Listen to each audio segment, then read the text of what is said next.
Hello everyone, एक बार फिर से आप सभी का श्री आर्ट गली के यूट्यूब प्लेटफॉर्म पर स्वागत है। आर्ट टीचर की तैयारी करने वाले जितने भी स्टूडेंट हैं उनके लिए गोल्डन अपॉर्चुनिटी लेकर आ चुका है EMRS, अर्थात EMRS की 2025 की वैकेंसी का रिलीज पॉइंट देखने को आप सभी लोगों को मिल चुका होगा। उसी के परिप्रेक्ष्य में मैं आप सभी लोगों को आर्ट टीचर के अकॉर्डिंग क्या एसेंशियल क्वालिफिकेशन में चेंजिंग की गई है उसके बारे में बताऊंगा। और मैं आप सभी लोगों को इस वैकेंसी पहले ही अर्थात 2-3 दिन पहले ही मैं आप सभी लोगों को अवेयर कर चुका था कि सेंट्रल गवर्नमेंट के द्वारा आने वाली जो वैकेंसी है KBS, NBS, EMRS उसकी नोटिफिकेशन बहुत ही जल्दी आप लोगों को देखने को मिलेगी। और उसी का नतीजा ये हुआ कि 19 सितंबर 2025 को EMRS वैकेंसी 2025 का रिलीजिंग डेट अनाउंस कर दिया गया है। तो इसमें हम लोग TGT अर्थात मिसलेनियस के अंतर्गत जो आर्ट टीचर की वैकेंसी जो रिलीज की गई है उसमें क्या पोस्ट रखी गई है और इसकी अब एसेंशियल क्वालिफिकेशन क्या रखी गई है। देखिए, मैं आप सभी लोगों को पहले भी बताना चाहता हूं कि जो आप लोगों के KBS अर्थात केंद्रीय विद्यालय संगठन के द्वारा जो रिवाइज्ड एजुकेशन एसेंशियल क्वालिफिकेशन की रूल जो जारी किया गया था उसमें जो TGT आर्ट में भी BEd को इंक्लूड किया गया था, उसके लिए हम लोगों ने सेंट्रल स्तर पर अपनी बातों को रखा और प्रयास भी किया और उसका जो एक सकारात्मक पॉजिटिव वे में जो हम लोगों का प्रयास है वो देखने को मिल चुका है। और इसके लिए थोड़ा सा आप लोगों को वेट करना पड़ेगा, लेकिन मैं आप सभी लोगों से वादा करता हूं कि जो भी सेंट्रल गवर्नमेंट की जो रूल होती है वो सभी वैकेंसियों में लागू होती है। तो ये जो EMRS की वैकेंसी है वो सेंट्रल गवर्नमेंट की वैकेंसी है और इसी के अकॉर्डिंग जो KBS वैकेंसी और NBS वैकेंसी आएगी उसी में आप लोगों की एसेंशियल क्वालिफिकेशन का भी जिक्र किया जाएगा। लेकिन इस टाइम जो EMRS की वैकेंसी आई है तो चेंजिंग क्या किया गया है एसेंशियल क्वालिफिकेशन में, मैं आप सभी लोगों को ध्यानपूर्वक समझाने की कोशिश करूंगा। आप लोग जरूर से जरूर ध्यान दीजिएगा। पहले मैं आप सभी लोगों को जब 2023 में ये वैकेंसी EMRS की आई थी तो उसमें जो एसेंशियल क्वालिफिकेशन TGT आर्ट की रखी गई थी वो क्या थी, पहले आप लोग उस पे बात करिए। आप लोगों की स्क्रीन पर ये जो PDF दिखा रहा हूँ मैं, ये जो आई हुई थी ये 2023 की वैकेंसी है, याद रखेंगे 2023 की है। और इसमें TGT आर्ट की जो एसेंशियल क्वालिफिकेशन रखी गई थी वो रखी गई थी कि degree in fine arts and craft from the recognised university, अर्थात पहली डिग्री जो रखी गई थी कि आप लोगों के पास फाइन आर्ट एंड क्राफ्ट में डिग्री होनी चाहिए किसी भी यूनिवर्सिटी से। और दूसरी एसेंशियल क्वालिफिकेशन जो रखी गई थी कि आप लोगों ने फाइन आर्ट्स एंड क्राफ्ट में आप लोगों ने अगर BEd की डिग्री रखा है तो भी आप लोग आवेदन कर सकते थे। लेकिन यहाँ पर एक मामला फंसा हुआ था, जब BA ड्राइंग एंड पेंटिंग के कैंडिडेट क्वालिफाई किए, जब इनकी DB हो रही थी तो वहाँ पर BA ड्राइंग एंड पेंटिंग के कैंडिडेटों को रोक लिया गया था। लेकिन ये वैकेंसी में ये लोगों ने कोर्ट केस किया और फाइनली कमीशन को इनको अंदर रखना पड़ा। तो यहाँ पर क्वालिफाई करने वाले कैंडिडेटों का भी सिलेक्शन हुआ है। तो उसी का नतीजा ये हुआ कि इस बार EMRS के द्वारा जो है एसेंशियल क्वालिफिकेशन में चेंजिंग कर दिया गया है। तो क्या है चेंजिंग, मैं आप सभी लोगों को दिखाऊंगा। पहले आप लोगों को 2023 का इसीलिए मैं दिखाने की कोशिश किया और मैं आप सभी लोगों को यहीं भी स्पष्ट कर देना चाहता हूँ कि अभी देखिए 19 सितंबर 2025 को 2025 की वैकेंसी का रिलीजिंग डेट है। और 2023 में जब ये वैकेंसी आई थी तो इसका एग्ज़ाम जो हुआ था उसका डेट भी आप लोग जानते हैं कि दिसंबर में इसका एग्ज़ाम हुआ था।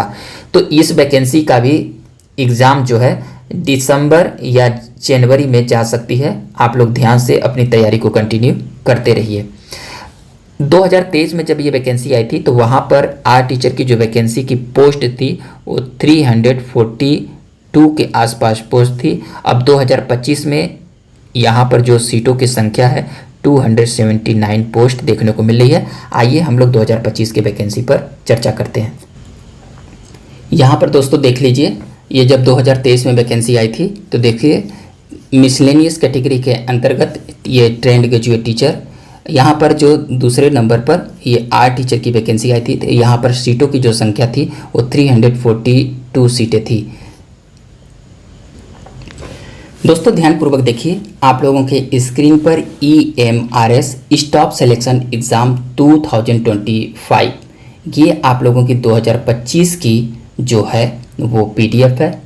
और मैं आप सभी लोगों को दिखाऊंगा कि इसकी जो रिलीजिंग डेट है ये भी आप लोग ध्यान देखिएगा कि किस डेट में रिलीज हुई है। तो 19 सितंबर 2025 को ये वैकेंसी रिलीज की जा रही है। इस वैकेंसी में जो सबसे इम्पॉर्टेंट पॉइंट है वो है 4th नंबर के पॉइंट पर। ज़रा ध्यान से देखिए 4th नंबर के पॉइंट पर क्या है। आप लोगों की एलिजिबिलिटी क्राइटेरिया है, एज रिलैक्सेशन पॉलिसी है, इकोनॉमिकल वर्कर सेक्शन जिसको हम लोग EWS के प्रोसेस में, जो अदर बैकवर्ड क्लास के जो नॉन क्रीमी लेयर कैंडिडेट हैं वो, और यहाँ पर जो 4th नंबर के, इन सभी पॉइंटों को हम लोग पहले क्लियरिफिकेशन करेंगे। यहाँ पर देखिए जो डेट दी गई है 23/10/2025, ये बहुत इम्पोर्टेंट है। आप लोगों की opening submission of application form की जो डेट दी गई है 23/10/2025 से। ओके, ध्यानपूर्वक देख लीजिए। यहाँ पर आप सभी लोग ध्यानपूर्वक देखेंगे, ये जो trained graduate teacher TGT miscellaneous category of teachers के अंतर्गत जो ग्रुप बी की नौकरी है उसमें, अर्थात 2025 में जो वैकेंसी का नोटिफिकेशन जारी किया गया है, यहाँ पर टोटल सीटें जो दी गई हैं 2nd नंबर पर देखिए 8 की जो सीटें हैं, टोटल सीटों की संख्या है 279। इसमें जनरल की सीटें 116 दी गई हैं, EWS के लिए 27 पोस्ट दी गई है, OBC के लिए 75 सीटें, SC के लिए 41 सीटें, ST के लिए 20 सीटें, और जो हैंडीकैप्ड के कैटेगरी के कैंडिडेट हैं यहाँ पर 3 सीटें, 2 सीटें, 3 सीटें, तो टोटल यहाँ पर आप लोग देख रहे हैं। तो हमारे पास जो टोटल सीटों की जो संख्या है वो 279 है। उसमें से सभी कैटेगरी में सीटों का आवंटन किया गया है। पिछली बार ये सीटों की जो संख्या थी वो 342 थी, अर्थात पिछली बार की अपेक्षा सीटों की संख्या कम है, लेकिन फिर भी अच्छी सीटें हैं। आप लोग ध्यान दीजिएगा। हम लोग यहाँ पर इम्पॉर्टेंट पॉइंट पर ही डिस्कस करेंगे। दोस्तों ध्यान दीजिएगा, बहुत ही इम्पॉर्टेंट, वेरी इम्पॉर्टेंट सेक्शन आ रहा है TGT आर्ट का। यहाँ पर देखिए इसकी जो TGT आर्ट की जो एसेंशियल क्वालिफिकेशन रखी गई है वो देखिए। पहली बात कि आपकी एज क्या होनी चाहिए, ये देखिए आपकी एज जो रखी गई है वो 35 ईयर रखी गई है। Age relaxation for SC ST OBC and other categories and applicable under the government of Indian rule, अर्थात जो भारत सरकार के अंतर्गत SC ST और OBC को एज में रिलैक्सेशन दी जाती है वो नियम आप लोगों का लागू रहेगा। एंड जो EMRS के एम्प्लॉई हैं उनके लिए जो मैक्सिमम एज रखी गई है वो 55 रखी गई है, जो पिछली बार भी वैसी थी। लेकिन एसेंशियल क्वालिफिकेशन में बहुत बड़ी चेंजिंग कर दी गई है। वो आप लोग चेंजिंग देख लीजिए, इस प्रकार है। क्या रखी गई है चेंजिंग, आप लोग देख लीजिए। पहले नंबर पे ही रखा गया है कि bachelor's degree in drawing and painting. क्या बात कर रही है, bachelor's degree in drawing and painting. तो ड्राइंग एंड पेंटिंग के कैंडिडेट कौन होते हैं, सारी बातों को मैं खोलकर समझाऊंगा। And sculpture, graphic arts, fine arts, visual arts from a recognised institute with at least 50% marks provided that be the candidates should have the studies drawing and painting as main subject in all the 3 years of graduation। अब जो बात आई थी पिछली बार, ये देखिए सबसे important point इसमें क्या है, ड्राइंग एंड पेंटिंग के candidate as a main subject in all the 3 years of graduation. कहने का तात्पर्य है कि अब इस वैकेंसी में कौन कौन से कैंडिडेट इन्वॉल्व होंगे, तो जो BA ड्राइंग एंड पेंटिंग के कैंडिडेट हैं मौज करेंगे। अब ये लोग भी अपनी इस वैकेंसी में इन्वॉल्व कर लिए गए हैं। जिस बार कोर्ट ने इनको फटकार लगाया है और अब ये वैकेंसी में इन्वॉल्व होंगे। साफ शब्दों में रखा गया है कि 3 years ऑफ ग्रेजुएशन। कहने का तात्पर्य है कि जिन लोगों ने BA में ड्राइंग एंड पेंटिंग पढ़ा है, लेकिन आप लोगों की ड्राइंग एंड पेंटिंग जो सब्जेक्ट है वो 3 साल आप लोगों के पास पढ़ा होना चाहिए। ये ध्यान दीजिएगा, 3 वर्ष आप लोग पढ़े होने चाहिए।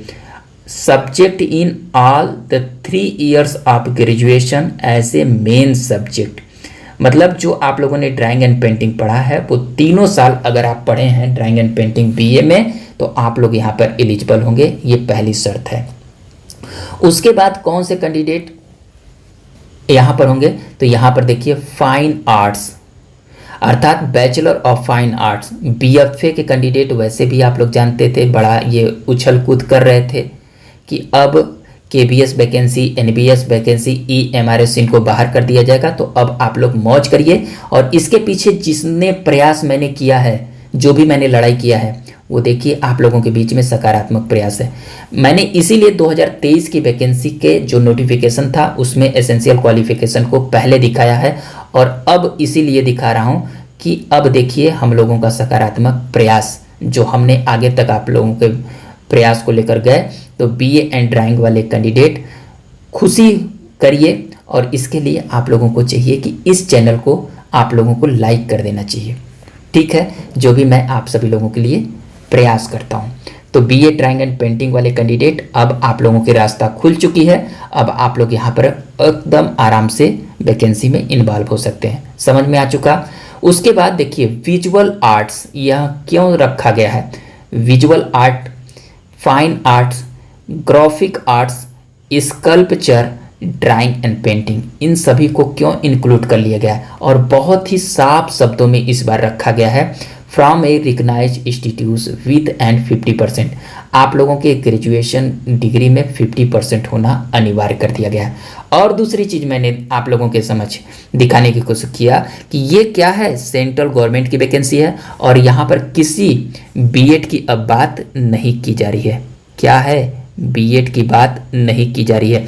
मतलब अब आने वाली केबीएस वैकेंसी में भी इसी के आधार पर आप लोगों का रिक्रूटमेंट होने वाला है। उसके बाद आप लोगों के प्रश्न होंगे कि क्या सर इसमें टेट, सी टेट की एलिजिबिलिटी क्या रखी जा रही है।